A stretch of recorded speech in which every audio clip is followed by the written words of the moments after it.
क्या हाल है हाँ नियामत आ भाई? रहा है ना। अल्हम्दुलिल्लाह। और बताइए। क्या लगता है फिर आज रात 8 बजे प्रधानमंत्री जी राष्ट्र को संबोधित करेंगे? क्या करेंगे, लॉकडाउन बढ़ाएंगे, खत्म हमें कर लगता देंगे? है कि हमें लगता है बढ़ाएंगे लॉकडाउन, क्योंकि अभी देश की स्थिति सामान्य नहीं है। और ऐसा लग रहा है उनको बढ़ाना चाहिए, नहीं तो और स्थिति मतलब दयनीय हो सकती है। आपको लगता है बढ़ाना चाहिए, लेकिन जैसे जी जी। शराब के ठेके खुल रहे हैं, ट्रेनें चला दी जा रही हैं, रोडवेज चलाई जा रही हैं, इससे क्या लगता है वो खोलने के शराब आसार दिख रहे हैं? शराब की जो ठेके उसको मतलब ऑनलाइन कर देनी चाहिए, मतलब होम डिलीवरी होना चाहिए।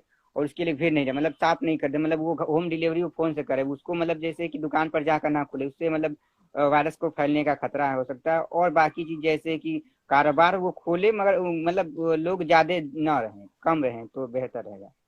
अच्छा, ऑनलाइन कर देनी चाहिए शराब। जी जी हाँ, ऑनलाइन कर देनी चाहिए, होम डिलीवरी कर देनी चाहिए। क्या उम्मीद है आपको प्रधानमंत्री जी के भाषण से? क्या कुछ मजदूरों के लिए निकलेंगे कि नहीं? अभी तो सरकार की मजदूरों के लिए सिर्फ घोषणा हुई है, जमीनी स्तर पर भी कुछ हुआ नहीं है। सरकार को मतलब जो लोग पलायन कर रहे हैं अपने देश से, उनके लिए ट्रेनें और बस की व्यवस्था करनी चाहिए। और जो मतलब पैसे फ्री करनी चाहिए, जो फ्री ऑफ कास्ट होनी चाहिए, जैसे कि वो भाड़ा मिल रहा है जो इस पे एसी का, उसमें उन्होंने 2500 रुपये दिए हैं, और ज्यादा मतलब राजधानी की दिए तो वो कम होना चाहिए, बेसी नहीं है तो, क्योंकि मजदूर तबके वो कैसे कर पाएंगे। तो सरकार में एहतियात मजदूर। बरतनी चाहिए। जी जी। जी एहतियात बरतनी चाहिए सरकार को। तो इन्हें कम कर देना चाहिए किराया। जी आपका जी। क्या? फिर कम कर देना चाहिए और फ्री कर देना चाहिए, मेरे हिसाब से फ्री कर देना चाहिए, क्योंकि तो अच्छा रहेगा।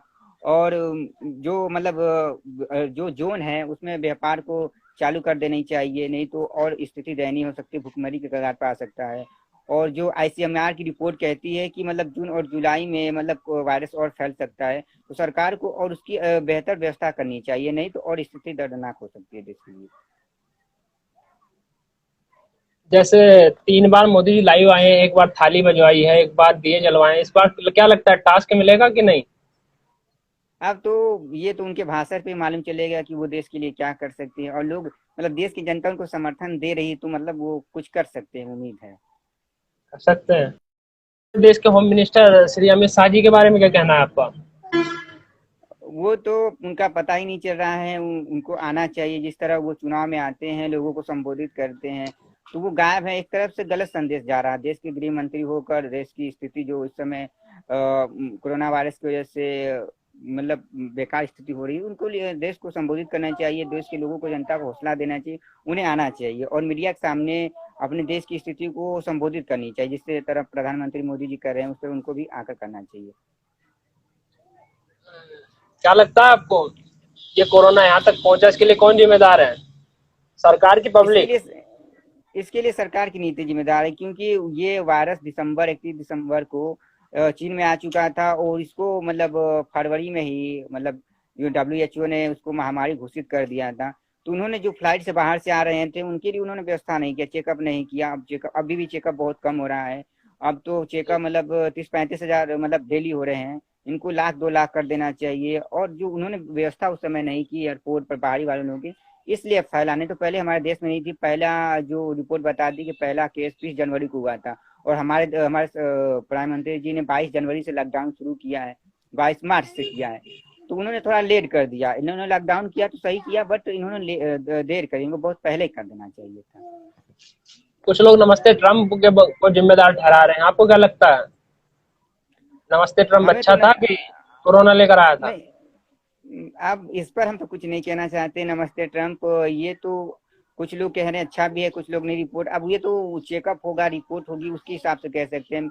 मीडिया में तो कोई कुछ सही भी कह रहा है, अच्छा भी नहीं कह रहा, जिसको मैं सही नहीं मानता, क्योंकि अब ये तो बाहर से भी आ भी सकता है, कुछ कहा नहीं जा सकता। आप इससे पल्ला झाड़ रहे हैं? नहीं, पल्ला नहीं झाड़ रहे हैं, बट इसकी कोई तस्दीक नहीं है ना, रिपोर्ट नहीं है, तो हम ऐसे कैसे कह सकते हैं कि मतलब नमस्ते ट्रम्प से आया हुआ है। फिर क्या कहेंगे? मौलाना साद के फिर बारे में यही, कुछ कहना चाहेंगे? हाँ मौलाना साहब के बारे में यही कहेंगे कि उनकी जो उनको लेकर जो मीडिया में प्रोपेगेंडा चलाया जा रहा है वो गलत है। अब सरकार को उन्होंने तो बता दिया था, मेन चीज ये है कि सरकार को उसके उन्होंने 22 मार्च को लॉकडाउन किया था, उनका प्रोग्राम 18 मार्च को था, तो उनको उस प्रोग्राम को नहीं करना चाहिए, देना मतलब इजाजत नहीं देना, और इजाजत उन्होंने दे दिया तो उन लोगों को जाने की व्यवस्था करनी चाहिए। दिल्ली प्रशासन इसके लिए जिम्मेदार, उन्होंने उसको जाने के लिए उन लोगों के लिए व्यवस्था नहीं की, और जब उनको वायरस फैल गया तो उनको बाहर निकाला, वहीं उनको क्वारंटीन कर देना चाहिए था। तो उनके लिए दिल्ली प्रशासन भी जिम्मेदार है, कहीं ना कहीं मौलाना साद भी जिम्मेदार है, उन्होंने जानते हुए भी प्रोग्राम किया, अगर एक साल नहीं करते तो नहीं हो सकता, तो उनके लिए दोनों जिम्मेदार है, प्रशासन भी जिम्मेदार है, मौलाना साद। हाँ दोनों बराबर जिम्मेदार है। हाँ जिम्मेदार है। कुछ लोग मौलाना साद को जिम्मेदार नहीं मान रहे हैं, कुछ लोग प्रशासन को जिम्मेदार नहीं मान रहे हैं। देखिए लोगों की अलग अलग ओपिनियन है, अब इस पे हम कुछ कह नहीं सकते कि हर लोगों की अलग ओपिनियन, मगर जो रिपोर्ट कहती है कि मतलब ये जो वैश्विक मतलब ग्लोबलाइजेशन जो वायरस है, वैश्विक बीमारी महामारी जिसे कह सकते हैं, तो ये पूरे देश में था, और ये 21 दिसंबर से था, और ये जनवरी से बहुत हुआ। तो इनको वो जो प्रोग्राम था इनको कम करना चाहिए, उन्होंने प्रोग्राम किया है तो उन्होंने उसको परमिशन लिया, दिल्ली पुलिस ने दिया, तो वहां तो जिम्मेदार ये है मौलाना साहब कि उन्होंने प्रोग्राम किया जानते हुए भी। और दूसरी बात, उन्होंने उसके बाद बहुत लोग चले गए और लोग बाकी, और प्रशासन ने उनको जाने के लिए इजाजत नहीं, तो उसके लिए दिल्ली प्रशासन भी जिम्मेदार है, और उसके लिए है कि उनको अलग अलग फिर बाद में जब वो वायरस फैल गया तो उनको क्वारंटीन न करके भेजा गया, तो ये गलत था, उन्होंने क्वारंटीन कर देना चाहिए था, और क्वारंटीन किए तो उनकी व्यवस्था सही नहीं किया। तो बाद में कुछ लोग सही हुए, मगर इसको लेकर जो हिंदू मुस्लिम का जो उत्पाद रोक मतलब दे दिया गया। नफरत फैलाई गई, वो फैला गई, उसके लिए बहुत घातक है कि जैसे कि सब्जी लेने वालों के लिए, मुस्लिमों के लिए, सबके लिए नफरत है, ये जो चुनाव से अधिक घातक साबित हुआ, और इसका असर बहुत अधिक फैल रहा भी है। उत्तर प्रदेश सरकार के बारे में क्या कहना चाहेंगे?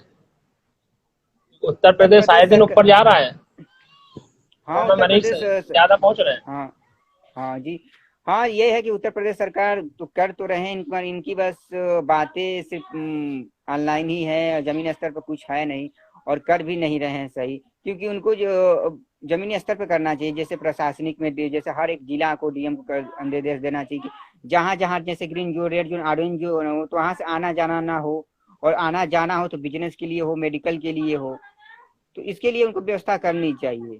फिलहाल वो तो कर रहे हैं, मगर जमीनी स्तर पर बहुत कम हो रहा है, अधिक अत्यधिक होना चाहिए।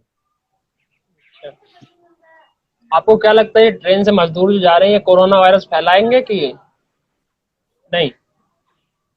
फैला भी सकते हैं, अगर इनके मतलब ये कहा नहीं जा सकता, फैला भी सकते हैं अगर उनके पास है। इसके लिए ये सरकार को करना चाहिए कि उनको मतलब ट्रेन में बैठाने से पहले उनका चेकअप करवाना चाहिए, उसके बाद उनको मतलब बैठाना चाहिए, क्योंकि ये वायरस तो एक दो दिन में तो पता नहीं चलेगा, हफ्ते 10 दिन और 21 दिन में मालूम चलता है, इसलिए इनको व्यवस्था करनी चाहिए, उसको चेकअप करवाना चाहिए, नहीं तो उसके लिए मजदूर तो जिम्मेदार नहीं होगा, मगर फंस भी सकता है, ऐसा कोई जान नहीं सकता कि उनके अंदर है, तो उनको चेकअप करवा कर बैठाना चाहिए।